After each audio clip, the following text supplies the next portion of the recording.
Get the point. Take a step forward. Neno lako ni taa ya miguu yangu. Sasa neno la Mungu ni taa ya miguu ya zile familia ambazo zitapenda kusoma, na mwanga wa njia yangu, na mwanga wa njia ya ile jamii ile itapenda kusoma. Na ndio maana tukagundua ya kwamba ikiwa hatutasoma Biblia, kupotea ni rahisi hata katika familia zetu. Ikiwa usomi Biblia, hata mtoto wako utamchukua shule yeyote ile, maana unaangalia standard ya elimu, haujaangalia standard ya maisha. Wewe unaangalia ya elimu peke yake. Nasikia Waadventista wakisema, unajua shule za Kiadventista ziko very expensive na standard yao ni chini sana. Naomba nikushauri ya kwamba cheap is expensive later. Huyu mtoto atasoma ndio, lakini pasipo Yesu utashangaa na utashuhudia harusi bila pasta. Mungu atusaidie. Biblia ituelekeze, maana neno la Mungu nasema kwamba Biblia inafaa itufundishe, ituelekeze, ituonye. Alafu baadaye Isaya ni 58 kifungu ni ya kwanza, 58 verse 1. Biblia inasema nini? Piga kelele. Piga kelele usiache. Piga kelele usiache. Paza sauti yako kama tarumbeta. Sauti yako kama tarumbeta. Wahubiri watu makosa lao. Watu dhambi na makosa yao. Na nyumba ya Yakobo dhambi zao. Yes. Na ndio maana wakati Mungu anaongea na Yeremia, wakati Mungu anaita Yeremia, anajaribu kumwambia ya kwamba mimi ni mtoto, na Biblia inasema ya kwamba nilikutenga ukiwa tumboni mwa mamako. Naomba Biblia iseme Yeremia 1 mstari wa 4 mpaka 7. Wakati Yeremia anakataa, Mungu anamwambia nilikutenga. Sasa nenda, yale nitakayo kukuagiza wewe waambie, usiogope. Neno la Bwana. Okay, neno la Bwana likanijia kusema sija kuumba katika tumbo. Kabla sija kuumba katika tumbo nalikujua. Na kabla hujatoka tumboni. Kabla hujatoka tumboni nalikutakaza. Nimekuweka kuwa nabii. Nilikuweka kuwa nabii wa mataifa. Ndipo niliposema. Bwana Mungu. Tazama. Siwezi kusema. Maana mimi ni mtoto. Lakini Bwana akaniambia. Usiseme. Mimi ni mtoto. Maana utakwenda kwa kila mtu. Nitakaye kutuma kwake. Nawe utasema. Kila neno nitakalokuamuru. Ile neno nitakayokuamuru. Haleluya. Siku ya leo niliwafahamisha ya kwamba nitaleta hadithi juu ya kujipamba kwetu kama Wakristo. Na ninaapa ya kwamba sitaogopa kitu chochote. Na ndio maana Mungu anamwambia Ezekieli ya kwamba kura hili gombo. Baada ya kukura hili gombo, nitakutuma kwa Waisraeli. Waisraeli mimi na wewe. Alafu baadaye Mungu anasema, ikiwa wewe kama mhubiri, kama nabii, umepewa neno la Mungu na unawaibia watu, Biblia inasema wazi kwamba hukumu hii juu yako. Naomba Biblia iseme Yeremia 23 mstari wa 28 mpaka 32. Sasa nabii aliye na ndoto na aseme ndoto yake. Na neno langu. Sasa aliye na neno la Mungu na aseme neno langu kwa uaminifu. Aseme neno lake kwa uaminifu. Makapi ni kitu gani? Sasa makapi ni kitu gani kuliko ngano? Ngoja niulize. Asema Bwana. Makapi ni nini kiruga? Mabanjole. Makapi ni nini? Ndio maana nikawaambia Biblia soma kiruga kwanza. Ukisoma Kiswahili inakuwa rahisi kuelewa. Vile nimefanya. Makapi no moiruro. Okay, endelea kusoma. Asema Bwana. Je, neno langu si kama moto? Asema Asema Bwana. Na kama nyundo ivunjayo mawe ivunjaye mawe inaifanya vipande concrete. Alafu nilisema 32 ndio unakombea. Basi kwa sababu hiyo, sasa kwa sababu hiyo, mimi ni juu ya manabii hao. Asema Bwana. Wanaompokonya wanaompokonya kila mtu jirani yake maneno yangu. Tazama, yani wanawaibia, badala wawaambie ukweli anaepa. Alafu tazama mimi ni juu ya manabii. Asema Bwana. Wanaotumia ndimi zao na kusema yeye asema kama Makenzi. Yeye asema tufunge ili tukikufa tutaenda mbinguni. Tazama mimi ni juu yao. Sasa tazama mimi ni juu yao. Wanaotabiri ndoto za uongo. Asema Bwana. Na kusisema na kuwakosesha watu wangu kwa uongo wao. Alafu na kwa majivuno yao ya wengine wataenda kusoma.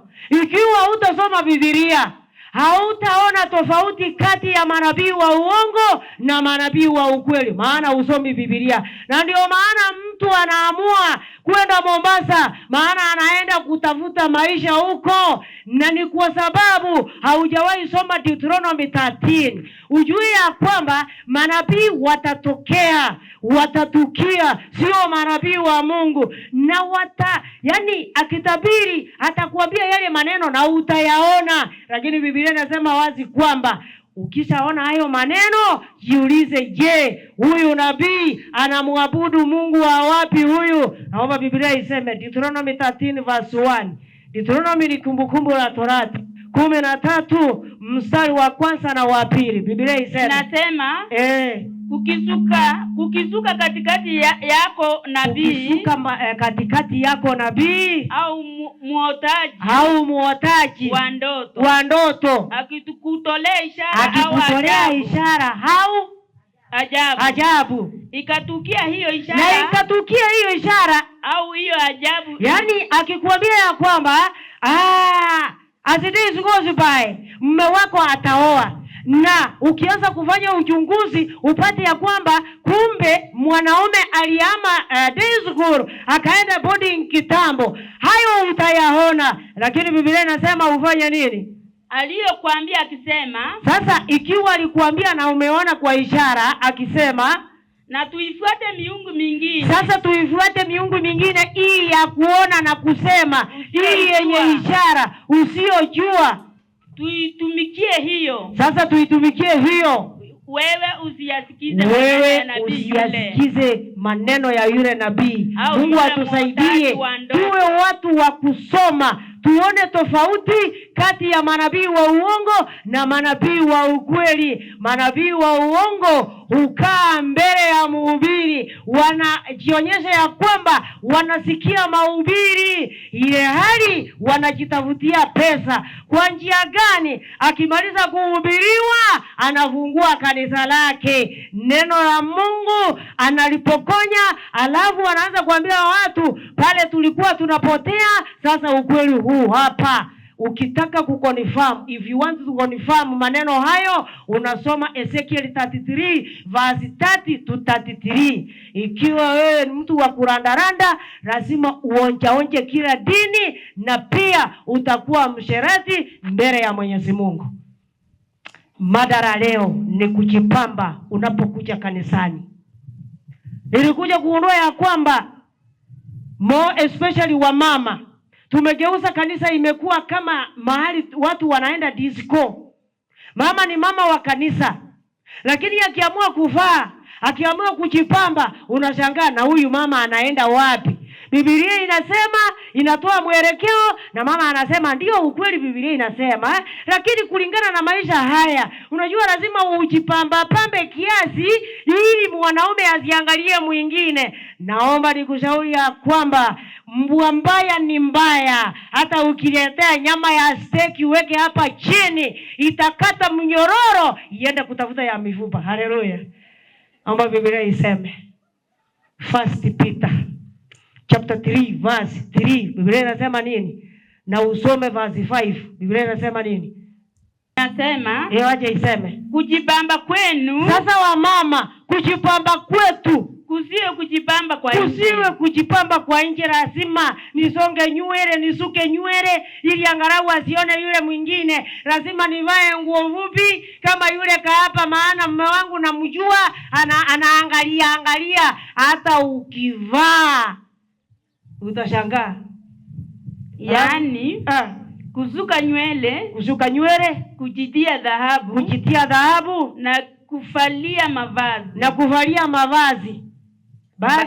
Bali kuwe utu wa moyoni, usionekana katika mapambo yasiyoharibika. Sasa huku kujipamba kulikuwa kwa kina nani? Verse 5 inasema, maana hiyo ndio walivyojipanda wanawake, wale wanawake watakatifu wa zamani waliomtumainia na kuwatii waume zao. Wale hawakuwa wanajali ya kwamba acha nifanye hiki maana niliona yule akifanya vile ili niweze kumpendeza. Yeye alikuwa anajipamba kulingana na Biblia. Na hakuna mahali Biblia imeandikwa ya kwamba mtu asuke nywele alafu alete kitambaa afunike. Hautapata hiyo.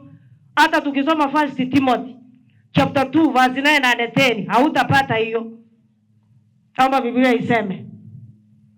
Inasema verse 9 inasema, hivyo wanawake na wajipambe kwa mavazi wanawake wajipambe na mavazi ya kujisitiri pamoja na adabu nzuri na moyo wa kiasi, si kwa kusuka nywele wala kwa dhahabu na lulu wala kwa nguo za dhamani. Biblia imesema wasuke nywele. Lakini sisi tunasema ndio Biblia inasema, lakini hayo tungeyafanya, lakini haitawezekana vile mimi naona. Ikiwa wewe unaona na Biblia inaona, hiyo inakaa juu yako. Ndio maana Biblia inasema piga kelele, pasa nini? Wewe jiondoe. Hata ukisoma Ezekiel 3 mstari wa 7 mpaka 9, Biblia inasema wazi kwamba watakunja nyuso zao wakati utakuwa ukiwaongelesha, lakini na wewe pia nitafanya uso wako uwe mgumu. If you want to confirm, unasoma hapa. Hiyo basi Mungu atusaidie kama wamama. Tujue jinsi ya kujipamba kama Wakristo. Yaani ikiwa ni wanakwaya wakisema wacha tushone nguo 8 piece ama ndege round, na kuna mwingine anadai kwamba mnajua hali yangu kulingana na mimi siriti lazima iwe. Sasa unashangaa huyu ni kwera. Sasa siriti ni ya nini? Sasa unashindwa na huyu sasa anaenda wapi? Hivyo basi Mungu atusaidie. Tujue ya kwamba hapa sio mahali pa kujipamba vile unataka, lakini ni mahali pa kunyenyekea. Ujipambe kulingana na Biblia. Je, wanaojipamba vile wanataka wao ni wa wapi? Biblia inawalinganisha na akina nani? Isaya ni 3 mstari wa 16 mpaka 24. Isaya 3 verse 16 to 24. Bwana akasema tena, kwa sababu binti za Sayuni wana kiburi, na kuenenda na shingo zilizonyoshwa. Yaani kazi yao ni kunyoosha shingo wakati wanaenda, na macho ya tamaa, wakienda kwa hatua za madaha,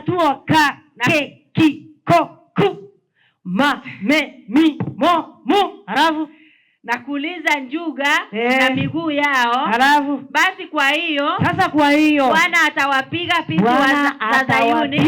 binti za Sayuni kwa pele za utozini. Atafanya nini? Atawapiga kwa pele za... Wewe endelea kusoma.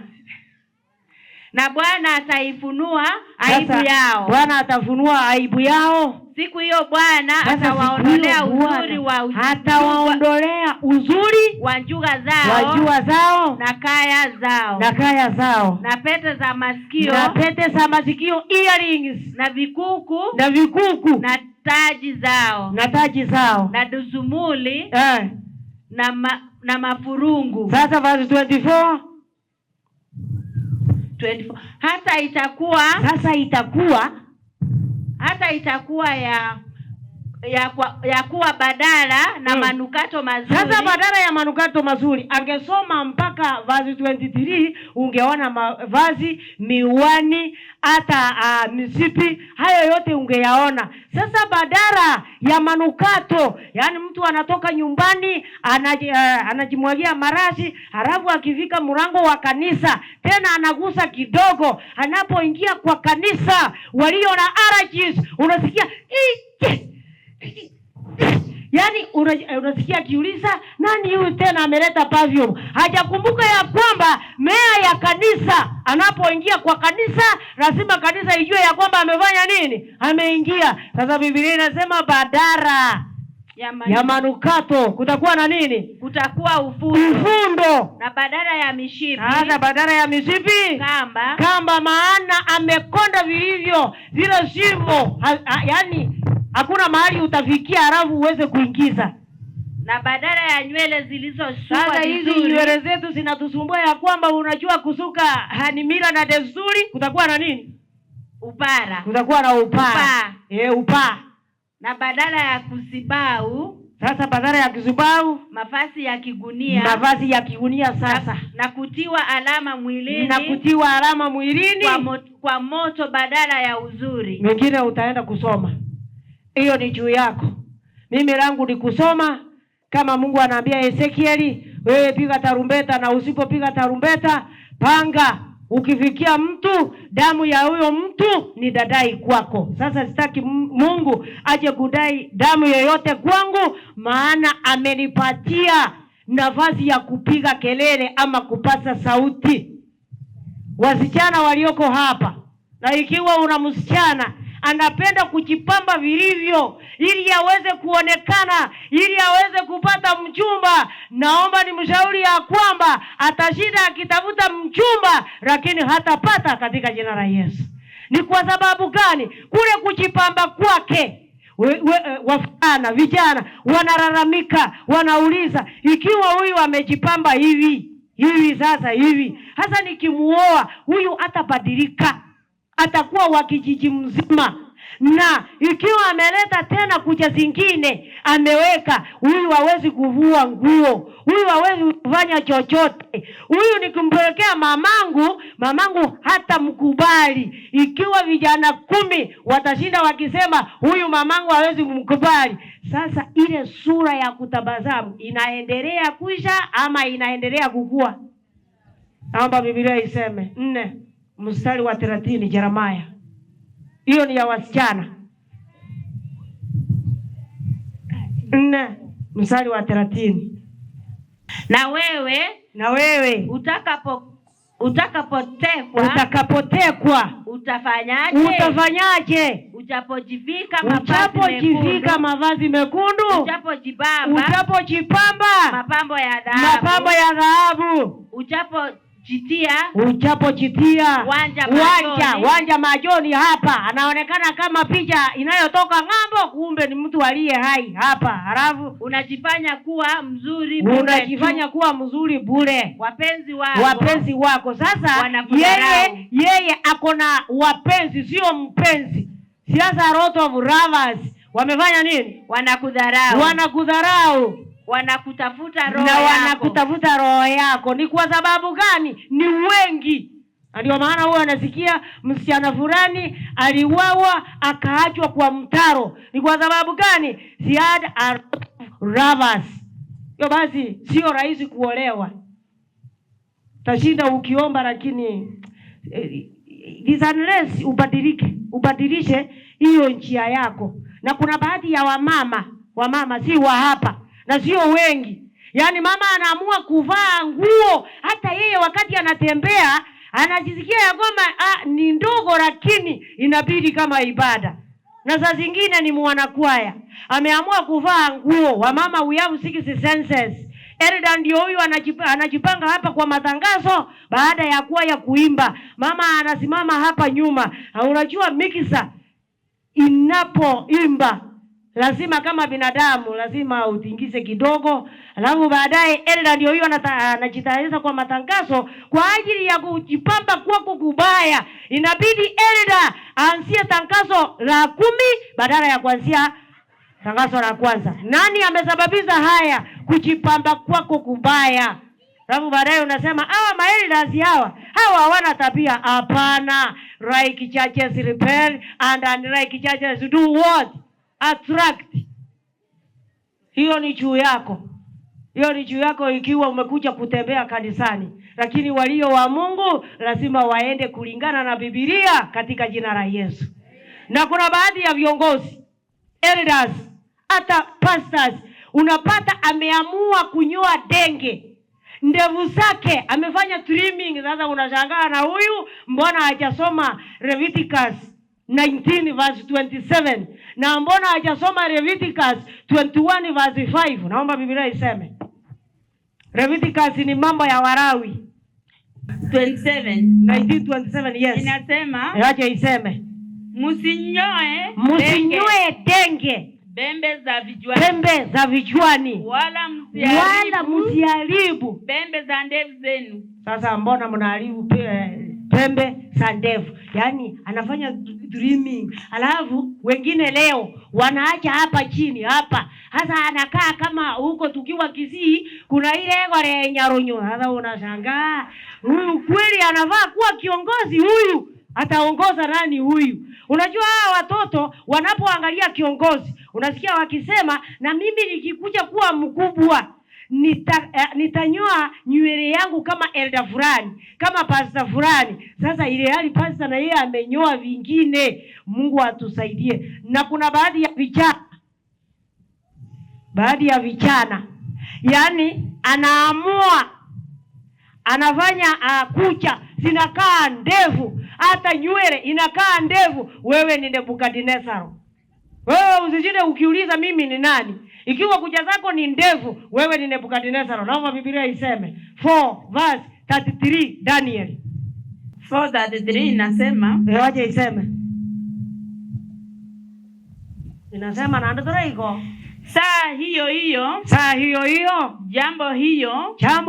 Jambo gani? Wakati Nebukadnezar alikuwa anajivuna, anajiona kuwa mtu wa maana. Wakati Danieli anamzia kwamba waonee huruma wale wanafanyiwa mabaya, akapanda orovani, akaanza kujidai. Sasa saa hiyo jambo hilo likatimizwa. Jambo gani? Akaambiwa ya kwamba inabidi kama ibada utaenda msituni ule kama ng'ombe. Likampata Nebukadnezar. Sasa likampata Nebukadnezar akaenda msituni. Alifukuzwa mbali na wanadamu. Akala majani kama ng'ombe. Na mwili wake uliowa maji kwa umande. Nywele zake zikawa kama manyoya ya tai. Na kuja zake kama za ndege. Hivyo basi ukiwa wanakuja ndevu, wewe ni ndege. Na wewe ni mfano wa Nebukadnezar. Mungu atusaidie tuwe mfano bora.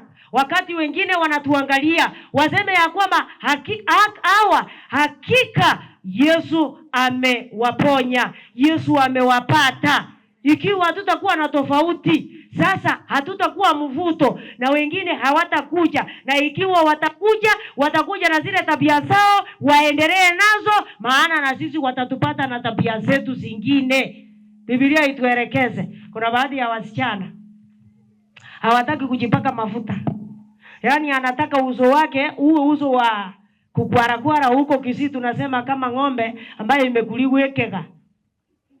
Wakati unasoma hadithi ya Esther, wakati mfarume anaambiwa ya kwamba wacha tulete wasichana hapa, yule mama awapatie mafuta wajipake. Hiyo basi msichana ni mafuta. Ikiwa una wasichana wakubwa na unanunua tip top, wewe unarara.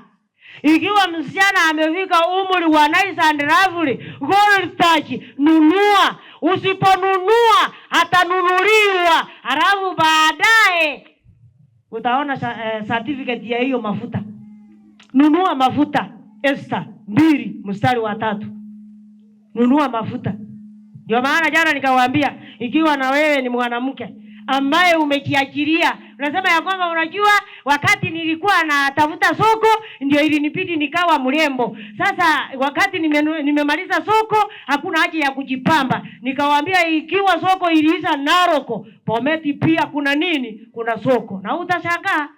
Mnasoma ama mnasikiliza? Ninasema, acha iseme. Naye mfalme aweke wasimamishi katika majimbo yote ya ufalme wake, ili wakusanye pamoja mabikira vijana wazuri wote, waende Shushani ngomeni, halafu kwenye nyumba ya wanawake mkononi mwa Hagai, msimamishi wa nyumba wa wafalme, mwenye kuwalinda wanawake, tena wapewe vifaa vya utakazo.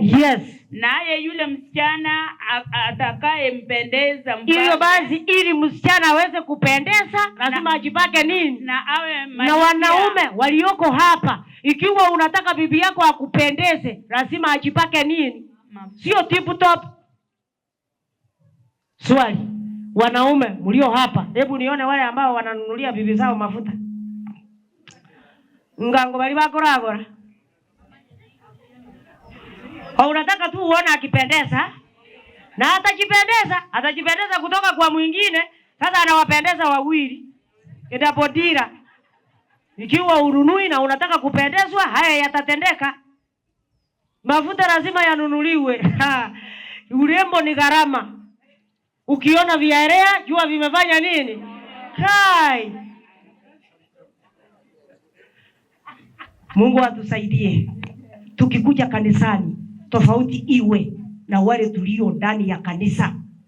Hata tukienda njiani, na kuna baadhi ya wamama wakorovi, akiwa ndani ya kanisa anajipamba vizuri, kutana na yeye Naroko sokoni, unashangaa huyu mama ni yule niliona akiimba kweli, maana huko amevaa rongi. Wacha tuseme ya kwamba tutakuja kesa, mama anavaa rongi, unashangaa na huyu Manunda ni wa wapi? Kumbe Manunda ni kiongozi ya wamama. Sasa unashangaa na huyu anachukua wamama wapi? Halafu anadai ya kwamba unajua umbu ziko hapa, unajua kuna baridi, wani wamama wa zamani. Baridi ilienda wapi?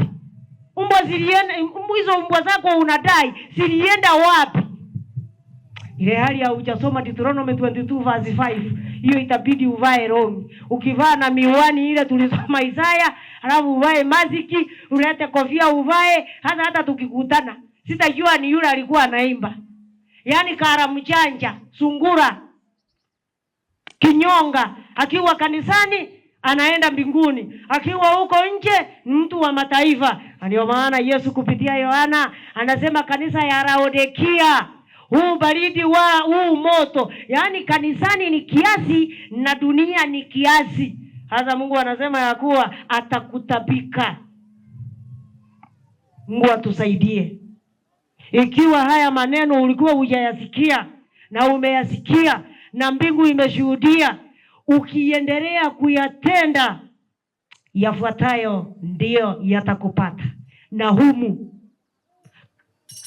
ni 3 mstari wa 19. Nahumu, ikiwa utarudia, maana ulikuwa unayatenda kwa ajili ya kutojua, na wakati umejua ukiendelea, ndio Biblia inakufananisha na umbwa ambaye ametapika na anarudia matapiko, lakini Nahumu anasema jambo. Nahumu hiyo hautapata ikiwa usomi Biblia, hiyo ni mbali. Naomba muende mjisomee, maana wakati umeisha. Mjana tutaangalia watoto, tuangalie vijana, tuone mtoto uanza kuharibika lini na ni nani anaharibu mtoto. Halafu tunapomuona sasa tunasema huyu mtoto ni mbaya, nani anafaa aangaliwe wakati mtoto ni mbaya. Mwenyezi Mungu awabariki. Get the point. Take a step forward.